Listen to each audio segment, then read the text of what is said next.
Si la parole est à Madame Solange Nadille.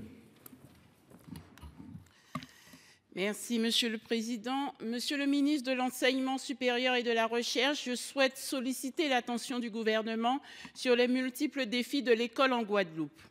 De multiples facteurs pèsent fortement sur la scolarité et l'insertion professionnelle des jeunes. Perte de jours ou d'heures de classe, tensions sociales, problématiques de transport, sensibilité du territoire aux catastrophes majeures, manque d'accès à l'eau dans certains établissements, manque d'enseignants remplaçants et d'assistants d'éducation. De fait, le système éducatif en Guadeloupe aujourd'hui se caractérise par des retards dès la maternelle qui s'amplifient tout au long de la scolarité au primaire et au secondaire. Plus de 1200 élèves sortent chaque année du système scolaire sans aucun diplôme ou avec des niveaux de formation trop faibles pour leur permettre une insertion sociale. En plus de ces difficultés, l'école en Guadeloupe fait face aux défis de l'autorité, avec une recrudescence de débordements et d'actes de violence contre les professeurs. Pourtant, alors que ces défis appellent des moyens humains à la hauteur, une nouvelle baisse du nombre d'enseignants est annoncée pour la rentrée 2025, avec 22 postes en moins dans le premier degré et 67 postes dans le second degré. La baisse démographique ne peut pas être l'unique variable d'ajustement dans les territoires qui souffrent déjà tant.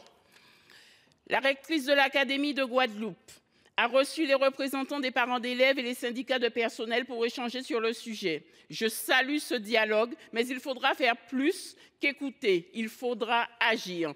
Il faudra avoir une attention particulière en faveur des îles du sud de la Guadeloupe. Les enseignants y connaissent en effet des difficultés de mobilité dépendant des horaires des bateaux depuis la Guadeloupe dite continentale. Monsieur le ministre, quelle réponse le gouvernement entend-il apporter face aux défis de l'école en Guadeloupe? Allez-vous revenir sur la décision de suppression de postes d'enseignants pour la rentrée 2025? Je vous remercie. Monsieur le ministre.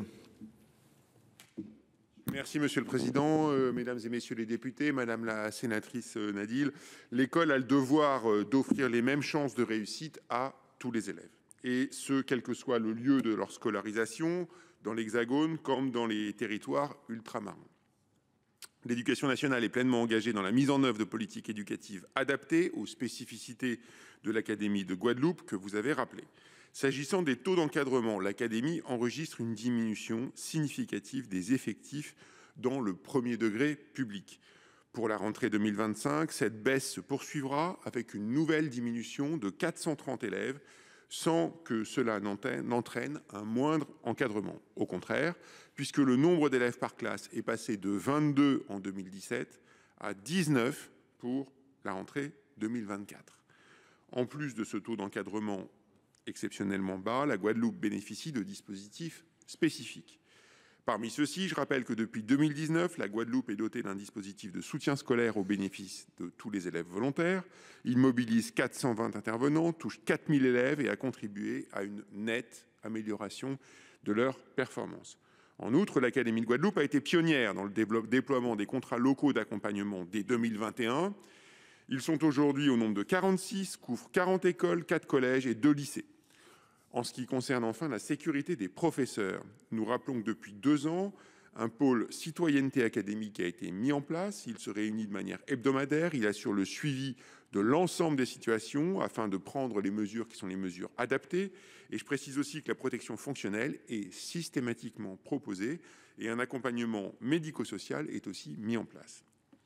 Concernant enfin la mobilité des enseignants dans les îles du Sud, des solutions d'hébergement sont mises en place avec les mairies. Par ailleurs, l'Académie, en lien avec les collectivités territoriales, sensibilise les autorités organisatrices des transports concernant les effets des horaires des bateaux sur la scolarité des élèves. Je peux donc vous assurer, Madame la sénatrice, que le ministère est pleinement engagé pour l'école dans l'Académie de Guadeloupe et le restera. Je vous remercie. Merci, Monsieur le ministre. La parole est à Monsieur Michel Gamette.